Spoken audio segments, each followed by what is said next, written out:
Hello everyone, today we will discuss exercise 5.1 of class 10th chapter 5 arithmetic progression. इसके आज हम exercise 5.1 discuss करेंगे।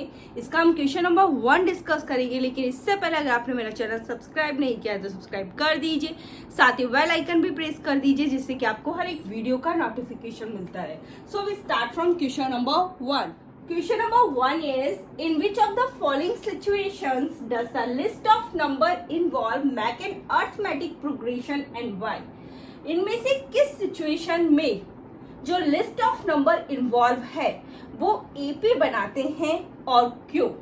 ठीक है, इसका फर्स्ट पार्ट है the taxi fare after each kilometre when the fair is 15 rupees for the first kilometer and ₹8 for each additional kilometer।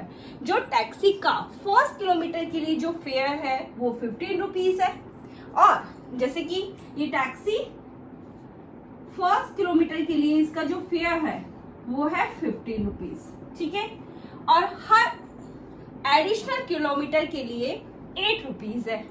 It means यहाँ पे ये 8, ये भी 8, हर एडिशनल किलोमीटर के लिए 8 रुपीज है।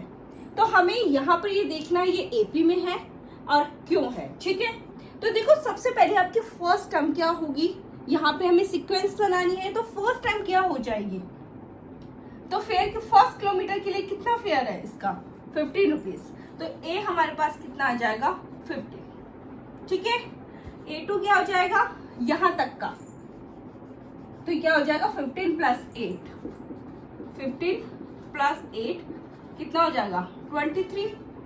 A3 क्या हो जाएगा यहां तक का 15 plus 8 plus 8, 15 plus 8 plus 8 that is equal to क्या हो जाएगा 31। ठीक है, सीक्वेंस के में आपको 3 टर्म्स चाहिए, मैं एक टर्म और कर लेती हूँ। यहाँ पे ये हो जाएगा 4, यहाँ पे भी क्या होता है 8, तो 4 किलोमीटर तक का फेयर कितना हो जाएगा हमारा 15 plus 8 plus 8 plus 8 that is equal to क्या हो जाएगा 39। तो सीक्वेंस क्या आ गई है 15, 23, 31, 39 एंड सो ऑन। अब हमें चेक करना है कि एपी है या नहीं है। हम यहाँ पे क्या फाइंड करेंगे, कॉमन डिफरेंस फाइंड करेंगे। तो कॉमन डिफरेंस किस तरह से फाइंड करेंगे, देखो D1 क्या हो जाएगा A2 माइनस A1। A2 क्या है 23, A1 क्या है 15, ये कितना आ गया 8। ठीक है, अब क्या फाइंड करेंगे D2 फाइंड कर लेते हैं। तो D2 क्या हो जाएगा A3 माइनस A2। ठीक है, A3 कितना है 31 और ये कितना है 23, ये कितना आ जाएगा 8। ठीक है, तो आप यहाँ देख सकते हैं कि आपका जो कॉमन डिफरेंस है वो कांस्टेंट है। ठीक है, मैं एक और फाइंड कर लेती हूँ, चलो D3 फाइंड कर लेती हूँ। ये क्या हो जाएगा A4 माइनस A3, तो ये कितना हो जाएगा 39 minus 31 that is equal to 8। 39 minus 31 that is equal to 8। तो आप यहाँ पे जो कॉमन डिफरेंस है वो कांस्टेंट है, वो सेम है। तो आप लिखोगे common difference is same, so it is an AP. ठीक है, इट इज एन एपी। ये फर्स्ट पार्ट है। Now will discuss the second. Second one is the amount of air present in a cylinder when a vacuum pump remove 1/4 of the air remaining in the cylinder at a time।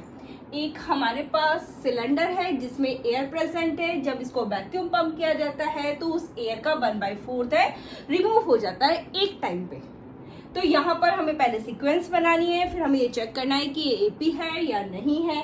ठीक है, तो देखो इसमें total air, ये मैंने cylinder बनाया है, इसमें टोटल एयर क्या प्रेजेंट है x प्रेजेंट है। ठीक है, एक बार हमने इसको पंप किया है, इस पंप करने पर इस x का 1/4 है वो रिमूव हो जाता है। तो मैंने यहाँ लिखा टोटल एयर क्या है x है। ठीक है, first pump remove,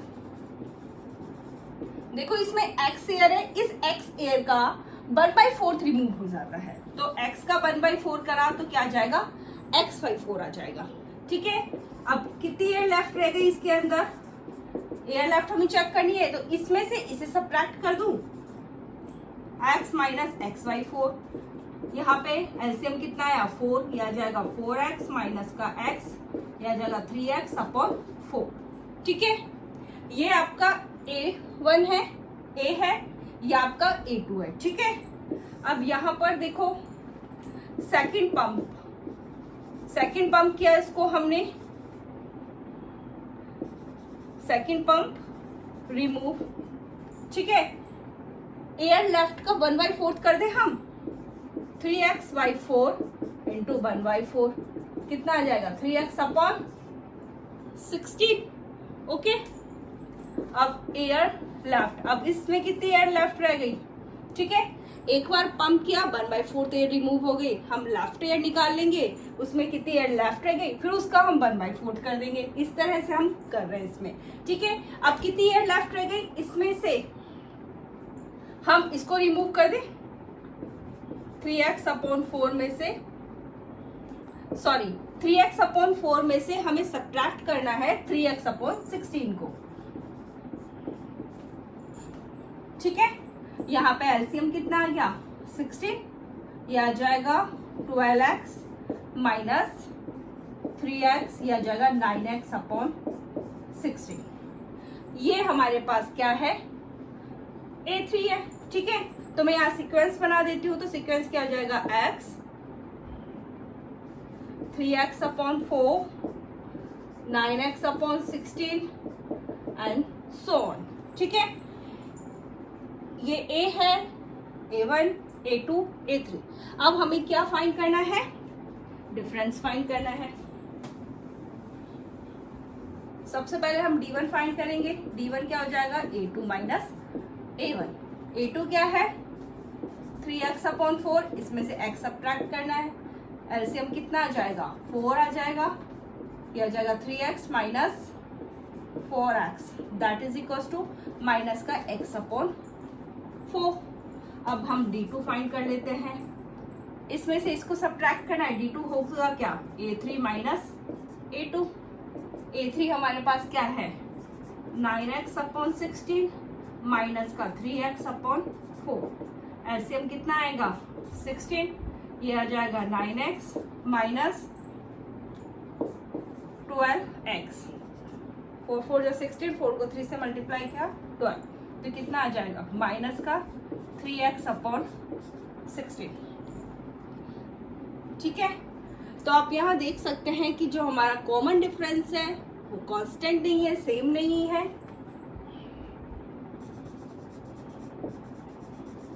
common difference is not same, so these numbers do not form AP, so these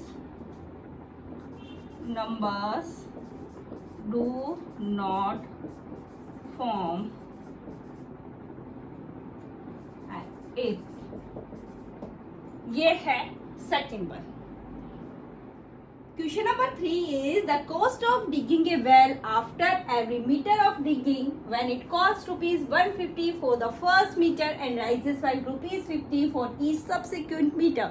ये क्या क्वेश्चन है, एक बैल है जो डिग करना है और इसकी जो फर्स्ट मीटर की जो कॉस्ट है डिग करने की है वो 150 रुपीज है।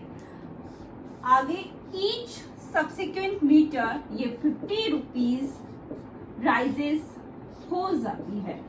इसका मतलब क्या हुआ, जो फर्स्ट मीटर डिग करने की कॉस्ट है वो 150 रुपीज है, 2 मीटर की हो जाएगी 200, 3 मीटर की हो जाएगी 250 और 4 मीटर की हो जाएगी 300 रुपीज। तो यहाँ पर देखो A1 क्या बन गया हमारा 150, A2 क्या बन जाएगा 200, A3 क्या बन जाएगा 250 और A4 क्या बन जाएगा 300।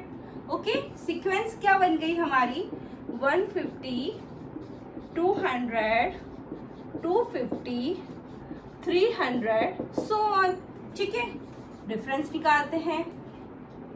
D1 क्या हो जाएगा, A2 माइनस A1, तो A2 माइनस A1 क्या हो जाएगा, 200 माइनस का 150, दैट इज इक्वल टू क्या आ जाएगा, 50। D2 क्या हो जाएगा, A3 माइनस A2, इसका मतलब 250 minus 200, that is equal to क्या आ जाएगा, 50। और D3 क्या हो जाएगा, A4 माइनस A3, तो ये क्या आ जाएगा, 300 माइनस 250, ये A है। ओके, ये आ जाएगा 50। तो यहाँ पे भी देखो हमारा D1, D2 और D3 हमारा क्या है, सेम है। कॉमन डिफरेंस हमारा कांस्टेंट है, 50 है। कॉमन डिफरेंस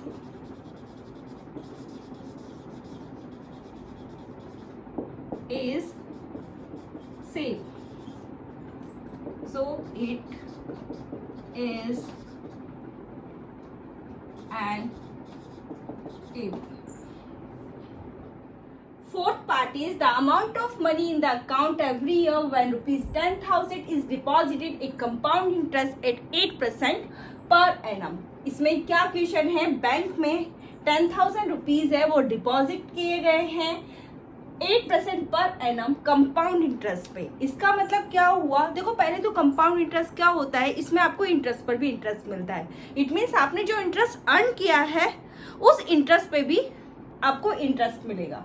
ठीक है, तो बैंक में कितने अमाउंट डिपॉजिट किया गया है, 10,000 रुपीज डिपॉजिट किया गया है और कंपाउंड इंटरेस्ट क्या है, 8% पर एनम है। ठीक है, तो यहाँ पर A1 हमारा कितना हो जाएगा, 10,000।